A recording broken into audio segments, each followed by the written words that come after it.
Every dork down in Dorkburg liked Christmas a bunch. But Gristlegrit, that goblin, ain't drinking that punch.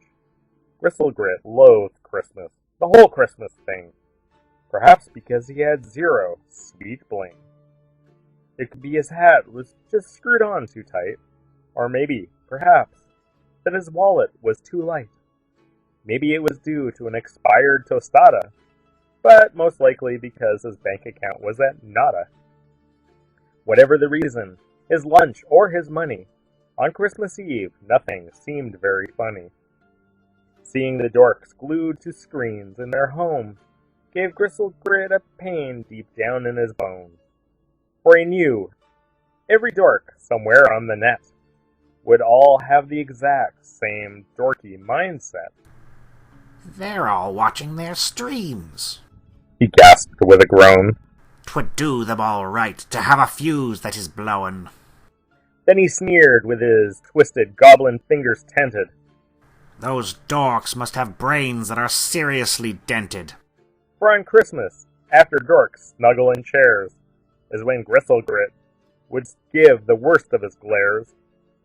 Then he would read all the positive reviews. It made him jump on his couch like his name was Tom Cruise. Then the dorks, young and old, would sit down to watch streams, with Dork Tales teams fulfilling wild dreams. They would see Nat 20s and fumbles galore.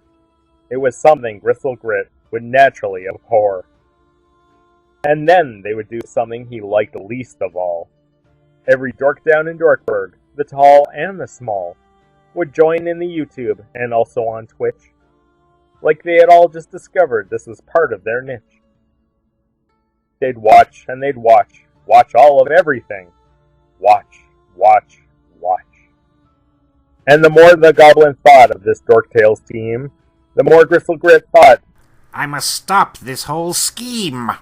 Why, for 4 less 3 years, I've put up with it now. I must stop this Christmas special from coming. But how? Then he got an idea, an awfully devious idea. I know just what to do. The goblin laughed with a cluck. I'll go get Sylvester and his ogre-sized truck.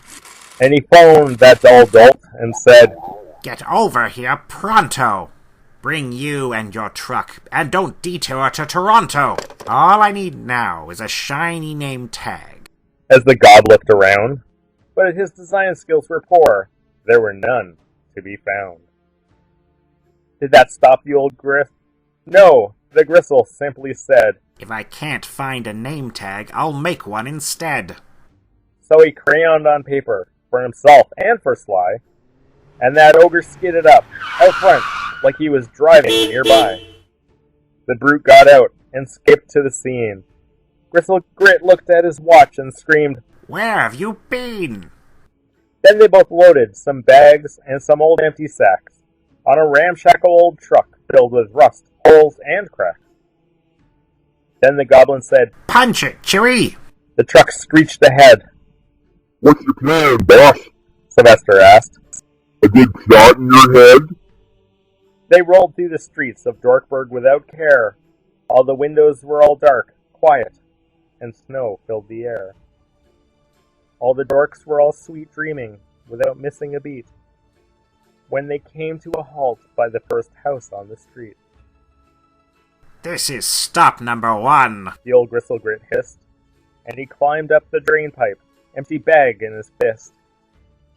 Then he grated down the chimney like a clumsy old goblin. Out the fireplace he clunked, landing firm on his bottom. He had stood on his backside for just a moment or two. Then he saw what he wanted. To his right, it was true. The dork's gaming chair in front of a computer display. This comfy recliner He grinned. will now hit the highway. Then he screamed to Sylvester to throw up a tow cable.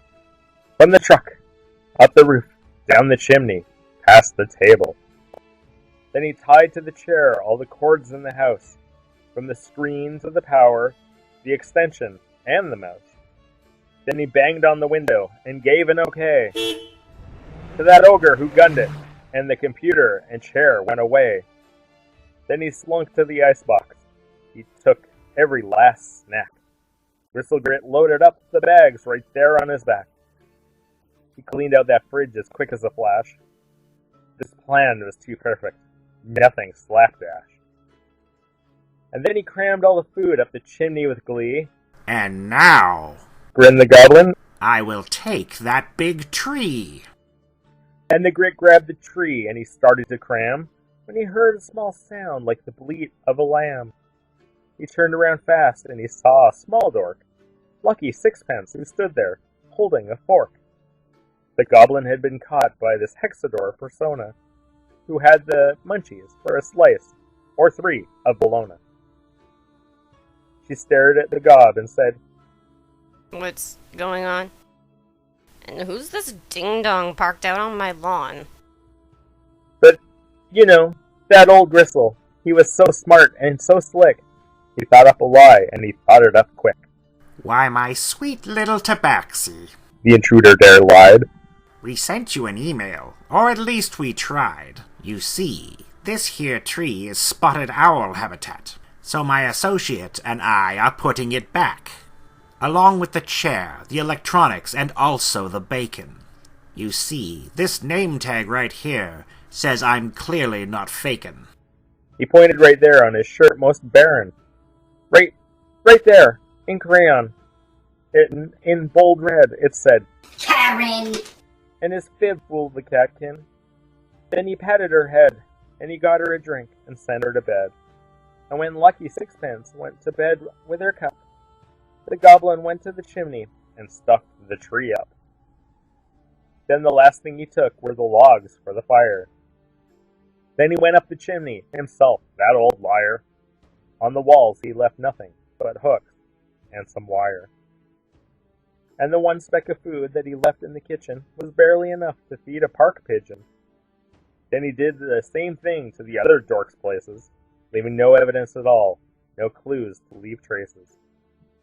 It was 1:15, all the dorks still sawing logs, with the booty in the truck like a pound full of dogs. Their chairs and their screens, their presents, and their snacks, the truck scraped along the ground like it needed some jacks. That dastardly duo peeled out, heading back to the den, where all the sweet treasures would soon fill it again. Negative reviews, the goblin was humming, would fill up the comments. Wait, they're a-coming. They're just stirring now. I know just what they'll do. Their mouths will hang wide for a minute or two.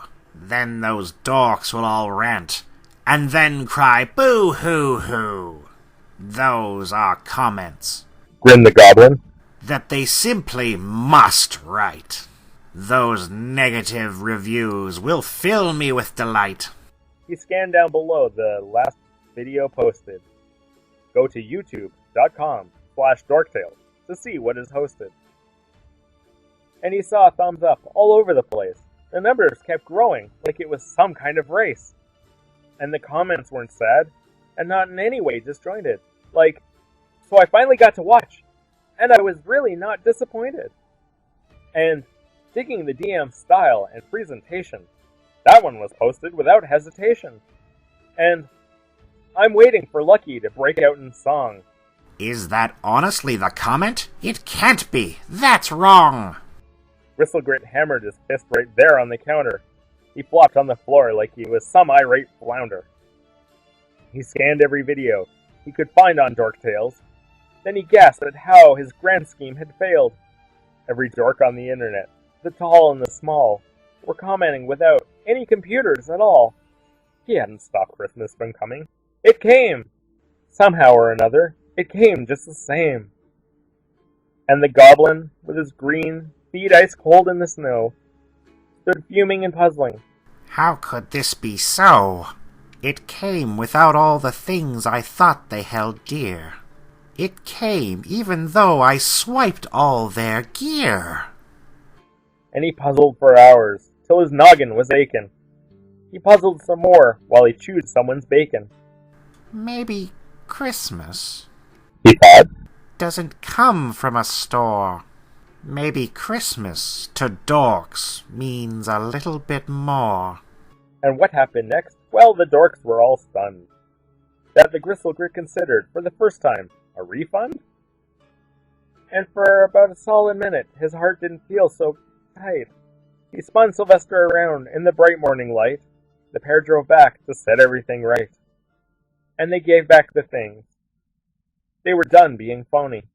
And Gristlegrit himself gave Lucky back her baloney. Merry Christmas, everyone.